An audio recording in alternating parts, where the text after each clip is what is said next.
Cinema industry వైపు వెళ్ళాలనుకుంటున్నారా? మీకు మేమున్నాం. వెంటనే కాల్ చేయండి. Hi viewers, India's largest digital media network Suman టీవీకి స్వాగతం. ప్రస్తుతం మనతో ఉన్నారు హైకోర్టు అడ్వకేట్ శారదాదేవి గారు. సో ఆల్రెడీ ప్రతి ఒక్కరికి బాధ పుట్టించే విషయం కోల్కతా ఇన్సిడెంట్. సో అందరికీ ఒక టెన్షన్ కూడా ఉంది, న్యాయం జరుగుతుందా లేదా అనేది కూడా. సో అన్ని విషయాల గురించి మనం శారదాదేవి గారిని అడిగి తెలుసుకుందాం. నమస్తే అమ్మ. నమస్తే అమ్మ. అమ్మ, ఇందులో అసలు కీచకుడు, ఒక దరిద్రుడు అని ఎన్ని పేర్లు పెట్టినా వాడికి చాలా తక్కువ అమ్మ, ఇటువంటి పేర్లకు మాత్రం. అవును. అయితే ఆల్రెడీ అంటే మీరు ఇందాక నాతో వీడియోకి స్టార్ట్ అవ్వకముందు అమ్మ ఒక సెన్సేషనల్ న్యూస్ చెప్పారనమాట.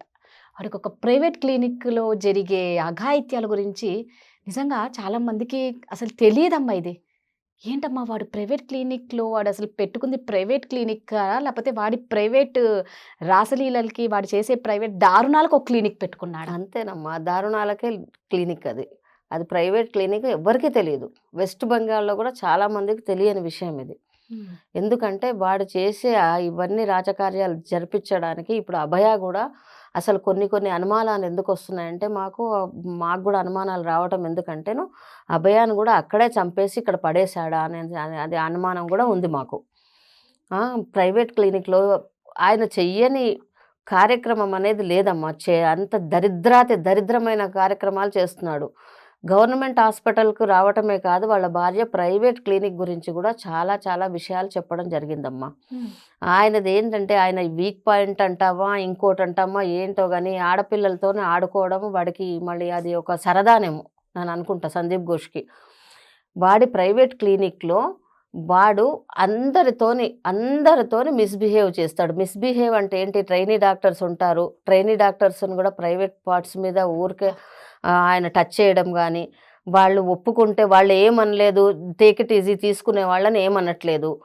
లేదు కొంచెం ఎదురు తిరిగితే వాళ్ళని అసలు మళ్ళీ లేకుండా చేస్తాడు. అసలు వాళ్ళు ఎక్కడున్నారు పోనీ బయట పబ్లిక్ తెలుస్తుందా అభయ కేసు లాగా అంటే తెలియదు. అది ఒక ఎగ్జాంపుల్ చెప్తానమ్మా. ఏంటంటే ఇప్పుడు మనకు 2017లో ఒక నర్సు ఆయన ఒక పనిచేసే హాస్పిటల్లో ఒక నర్సును మిస్బిహేవ్ చేశాడు. మిస్బిహేవ్ అంటే ఏంటి? ఆమె ప్రైవేట్ పార్ట్స్ తగలటము, ఇప్పుడు ఎలా ఉంది, ఇప్పుడు నువ్వు ప్రొసీడ్ అవుతావా, నేను చెప్పినట్టు వింటావా, అది ఇది అని చాలాసార్లు చేస్తేను ఒక 17-18 టైమ్స్ ఆమె ఓర్చుకుంది. వాళ్ళ హస్బెండ్కు చెప్పడం జరిగింది, నేను పైన చెప్తాను, నేను ఎవరికన్నా చెప్తాను అనేసి అంటే ఆమె నోరు మోయించడము, భయపెట్టించడము, నీ ఫ్యామిలీని మొత్తం లేపేసేస్తాను, ఇక్కడ అసలు నువ్వు లేకుండా ఉంటావు అని చెప్పి నీ అంత చూస్తాను అని చెప్తేను ఒక 17-18 టైమ్స్ తర్వాత ఏం చేసిందంటే ఆమె ఎదురు తిరిగిందమ్మా. వన్ ఫైన్ డే ఏం చేసిందంటే ఎదురు తిరిగింది. ఎందుకంటే ఈయన చాలా దరిద్రం అయిపోతుంది అనమాట. అసలు ఆమె రావటం ఏంటో, అతను ఇక్కడ టచ్ చేశాడు అక్కడ టచ్ చేయలేదనుకోకుండా అలా చేస్తుంటే ఆమె ఏం చేసిందంటే ధైర్యం చేసి కొంచెము ఇది ఒక్కళ్ళు ఎక్కడ మనకు ఆమె ఓపెన్ అప్ అయిందో అక్కడ ద్వారా కొంచెం అందరికి పబ్లిక్కు తెలియకపోవచ్చు, అది తెలీదు. వాళ్ళు మాత్రం ఒక్కటి మాకు రీసెంట్గా రిలీజ్ చేయడం జరిగింది. ఈ న్యూస్ అనేది రిలీజ్ చేశారు మాకు. వాళ్ళ పేర్లు బయట పెట్టొద్దు, మమ్మల్ని కూడా ఉంచాడు ఆయన, ఎందుకంటే ఆయన లోపల ఉన్నా కానీ మాకు వాళ్ళు ప్రెసిడెన్షియల్ జైల్లో ఉన్నాడు, ఆయన మంచి విఐపి ట్రీట్మెంట్ తీసుకుంటున్నాడు, అయినా కానీ బయట చేసే కార్యక్రమాలన్నీ నడిపిస్తాడు, చేసేవన్నీ చేస్తారు కనుక మమ్మల్ని బయట పెట్టొద్దని ఈ న్యూస్ బయట పెడితేను ఆమె వాళ్ళకి చెప్పిందనేసి వాళ్ళను కొనుక్కున్నాడు. ఆ మీడియా వాళ్ళను ఒక ఎవరనేది చెప్పను, XYZ వాళ్ళ మీడియా వాళ్ళను కొనుక్కోవడం జరిగి ఆమె ఎక్కడ ఉన్నది, ఏమైంది, వాళ్ళ ఫ్యామిలీ ఏంటి అనేది ఇప్పటివరకు తెలియదు. అసలు ఉందా లేదా తెలియదు. అంత పకడ్బందీగా చేస్తున్నాడు అతను. ఇక్కడ నలుగురు ఒక ట్రైనీ డాక్టర్లు జూనియర్ డాక్టర్స్ ఎవరో పాపము డ్యూటీలకు వచ్చారు. ఆ నలుగురు వస్తేను నలుగురిలో ముగ్గురిని ఇలాగే మిస్బిహేవ్ చేయడము, ఆ ప్రైవేట్ పార్ట్స్ తగలడము, మీరు ఇట్లా న్యూడ్గా కనపడాలి, న్యూడ్గా నేను ఫోటోలు తీస్తాను, న్యూడ్గా నేను వీడియోస్ తీస్తాను, మీరు యాక్సెప్ట్ చేస్తే మీరు ఉంటారు, లేకపోతే మీకు ఎలా చేయాలో అలా చేస్తాను, మీ ఫ్యామిలీని కూడా నేను ఉంచాను అని చెప్తేను ఆ నలుగురిలో ఒక అమ్మాయి ఎదురు తిరిగింది. ఆ అమ్మాయి ఏమైందో తెలియదు మనకు. ఆ అమ్మాయి వాళ్ళ తల్లిదండ్రులు ఎవరో తెలియదు, ఎక్కడ ఉన్నది ఇప్పటి వరకు మనకు బయటికి రాలేదు. అది మూడోది ఏంటి, ఒక హాస్పిటల్ అనే ఆయన వర్క్ చేసే హాస్పిటల్లోనే ఒక పేషెంట్ ఈయనకు తెలిసిన వాడో చుట్టమో ఎవడో అక్కడ అడ్మిట్ అయితే అటెండెంట్గా ఉన్నాడు. ఆ అటెండెంట్తో కూడా చేయించాడమ్మా. పక్క పేషెంట్ ఒక లేడీ ఉంటే ఆ లేడీని అత్యాచారం చేయించాడు. ఎంత దుర్మార్గుడు అనుకుంటావు? ఎవరు ఈ సందీప్ ఘోషే చేశాడా, ఆయన చేయించాడా? చేయించాడు అటెండెంట్ తోని. పేషెంట్ ఆ. అటెండ్ పక్క పేషెంట్ అటెండెంట్ తోని. ఓకే. ఆ అటెండెంట్ వాళ్ళు ఈ సందీప్ ఘోష్ ఇద్దరు వాళ్ళు రిలేటివ్స్ ఫ్రెండ్స్ ఏదో ఉంది వాళ్ళ రిలేషన్షిప్. ఉమ్. వీళ్ళు ఈ ప్లాన్ చేసి నువ్వు ఇది చెయ్యి, నువ్వు నీకు ఇంత ఇస్తాను, లక్షలు లక్షలు కుమ్మరిస్తాడమ్మా. ఈ పని చేయకపోతే నేను లక్షలు లక్షలు ఇస్తాను, నువ్వు చేస్తే ఓకే నీకు డబ్బులు ఇస్తాను, చెయ్యకపోతే నువ్వు ఉండవు రేపు పొద్దుటికి, తెల్లారేసరికి నీకు మార్నింగ్ అనేది చూడవు అని చెప్తాడటనమ్మా. పేషెంట్తో చేయించడం ఉమ్, ఏంటమ్మా? ఉమ్. ఆ పేషెంట్ను అత్యాచారం చేసేసింది. అసలు ఆమె ఉన్నదో చనిపోయిందో కూడా తెలియదు మనకు. వాళ్ళని కూడా ఎంతగానో బెదిరించాడంటే అసలు వాళ్ళకు కొన్ని లక్షల రూపాయలు ఇచ్చి వాళ్ళ నోర్లు మూయించేసేసాడమ్మా ఆయన. వాళ్ళ భార్య వచ్చి చెప్తుందనమాట, అసలు వీడు చేసే ఘాతుకాలు ఇవి కాదు, వీడిని ఉరి తీయండి అని అంటుంది వాళ్ళ భార్య. సొంత భార్య చెప్తుంది, నేను అనుభవించాను, నేను మా పెళ్ళైనప్పుడు మేము వెళ్తే ఈయనకి ఏదో మామూలుగా అట్లాంటి వీక్నెస్ ఉందేమో అని చెప్పి సెక్సాలజిస్ట్ దగ్గరికి తీసుకెళ్ళాను నేను. ఎన్నో డాక్టర్ల దగ్గరికి తీసుకెళ్ళాను, ఎందుకు ఇట్లా చేస్తున్నాడు అని. ఆడవాళ్ళు కనబడ్డారంటే ఏది ప్రైవేట్ పార్ట్స్ ముట్టుకుంటాడు, సినిమా హాల్కి వెళ్ళినా కానీ ఇలా పెట్టేసి మామూలుగా వాళ్ళ చెస్ట్ దగ్గర చేయి పెట్టడం, అలాంటివన్నీ చేస్తున్నాడు. చాలా ఇబ్బంది పడి నాకు కంప్లైంట్స్ కూడా మా నేబర్స్తో కూడా ఇలా చేశాడు ఈయన, ఇది చాలా దుర్మార్గుడు, ఈయన చెయ్యని రాచలీలలంటూ లేవు. మనం మామూలుగా నడిచినా కానీ పేషెంట్ దగ్గర కూడా పేషెంట్ స్టెథోస్కోప్ పెడితే కూడా వాడు చాలా దరిద్రంగా చేస్తాడని పేషెంట్లతో కూడా చాలా కంప్లైంట్స్ ఉన్నాయి. గవర్నమెంట్ కూడా తెలుసట. అంటే అది ఒక దారిలో గవర్నమెంట్ హాస్పిటల్, ఆ. గవర్నమెంట్ దృష్టికి తీసుకుపోయిన పేషెంట్స్ ఉన్నారు, చాలా మంది ఉన్నారు. మరి ఏం చేశారు తెలిసి కూడా వాళ్ళు కూడా నోర్లు మూసుకున్నారు. కలెక్టర్ కానీ ఇంకెవ్వరైనా కానీ ఆ గవర్నమెంట్లో ఎవరైనా గవర్నమెంట్ సంబంధించిన వాళ్ళు ఎవరైనా కానీ నోరు ఎత్తకుండా వాళ్ళు చేస్తున్నారు. పేషెంట్స్ ఆయన చేసే హాస్పిటల్కి వెళ్ళాలంటే ఒక రకమైన భయం ఏర్పడిపోయింది. పేదవాళ్ళు గవర్నమెంట్ హాస్పిటల్కి వెళ్ళాలి కదా, ఎక్కడికి వెళ్ళాలంటే ప్రైవేట్లో అంత డబ్బులు పెట్టుకోలేరు కదా. కానీ ఈయన అఘాయిత్యాలకు అసలు పేషెంట్ మగవాడు, ఆ మగవాడేమాడు ఆడవాళ్ళు వచ్చినా ఆడవాళ్ళని కూడా ఏదో ఒకటి చేస్తాడు. ఆ ఎక్స్పీరియన్స్ అనేది చేసేసే వెళ్తారు వాళ్ళు. అంత అఘాయిత్యాలు చేస్తుంటే ఇదంతా మనకు ఇప్పుడు కాదు, ఎప్పుడో మనకు 2 years క్రితం మమతా బెనర్జీకి కొంతమంది చదువుకున్న వాళ్ళు, కొంత స్టూడెంట్స్ కానీ ఎవరన్నా కానీ వేరే వాళ్ళు లెటర్స్ కూడా రాశారు.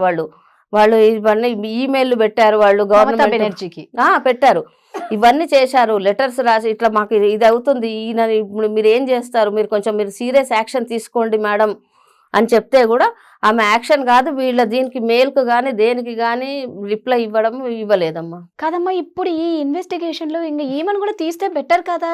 ఈవిడ సీఎం అయితే చేయకుండా అంత చక్కగా కనిపిస్తున్న ఎవిడెన్స్ అందరికీ తెలుసు, ఎందుకమ్మా అంటే ఒక సీఎం అయితే ఏం చేయకూడదా? ఎందుకు చేయకూడదమ్మా, సీఎం ఎంత యాక్షన్ తీసుకోవచ్చమ్మా. మనకు ఆమెను ఏం చెయ్యనీకి లేదా, ఆవిడ ఇన్వెస్టిగేషన్ చేయకునేకి లేదా? ఇప్పుడు ఆవిడని ఎందుకు చేయలేదు? సుప్రీంకోర్టుకు అన్ని రైట్స్ ఉన్నాయి. ఆ ప్రైమ్ మినిస్టర్ నరేంద్ర మోడీ అయినా కానీ తలదించాల్సిందే. చట్టం ముందర అందరూ ఈక్వలే కదమ్మా మనకు. వాళ్ళు అసలు సుప్రీంకోర్టు కూడా ఏంటంటే సరైన ఎవిడెన్స్ గురించి చూస్తుంది, అన్ని సరైన ఇది చేస్తుంది, ఇవన్నీ బయట పెట్టట్లేదు కదా, కొంతమందికి మాత్రమే తెలుసు. అవి వాళ్ళని కలెక్ట్ చేయాలి కదా. ఇప్పుడు సిబిఐ వాళ్ళు కూడా ఏది అడిగినా కానీ లేదు అంటున్నారు, వాళ్ళు నార్మల్వే అడగట్టే లేదు అంటున్నారు.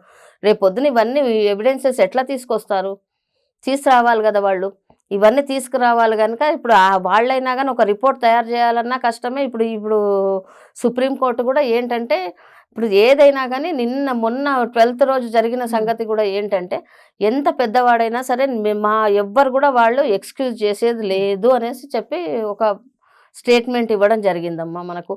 మనం కూడా నేను అదే అంటాను, ఈ జడ్జిమెంట్ అనేది న్యాయంగా వస్తే నిజంగా చెప్తున్నాను అందరం చాలా చాలా చాలా ప్రౌడ్ ఫీల్ అవుతాం అంతే మనం. సో అప్పుడు మన భారతదేశంలో ఉన్న చట్టాల మీద, న్యాయ వ్యవస్థ మీద ఒక గౌరవము, ధైర్యము, నమ్మకము అన్నీ భరోసా ఉంటుంది. మెయిన్ అన్ని ఇవన్నీ అక్కడ పక్కకు పెడితే పబ్లిక్ లో ఒక భరోసా అనేది ఉంటుంది. అరే మాకు ఎవరు ఏం చేయకున్నా సుప్రీంకోర్టు మాకు అండగా నిలబడుతుందని ఒక ధైర్యం ఉంటుంది పబ్లిక్ లో. ఆ కాన్ఫిడెన్స్ అనేది ఏర్పడుతుంది. ఇప్పుడు ఎంతమందికి ఎవరికి ఏ కాన్ఫిడెన్స్ ఏ చట్టాల మీద లేదో ఇప్పుడు ఈ సుప్రీంకోర్టు జడ్జిమెంట్ వల్ల మన ఇండియాలోనే కాదు, మన వెస్ట్ బెంగాలే కాదు, ఆల్ ఓవర్ వరల్డ్కు కూడా మనకు ఒక మైల్ స్టోన్గా నిలబడి మనకంటూ ఒక భరోసా అనేది ఏర్పడుతుంది. అరే ఇండియాలో ఇంత ఇది చేశారు, మేము కూడా చేయాలని వేరే దేశాల వాళ్ళు కూడా కరెక్ట్. ఒక ఇన్స్పిరేషనల్ గా ఉండాలి మన ఇండియా.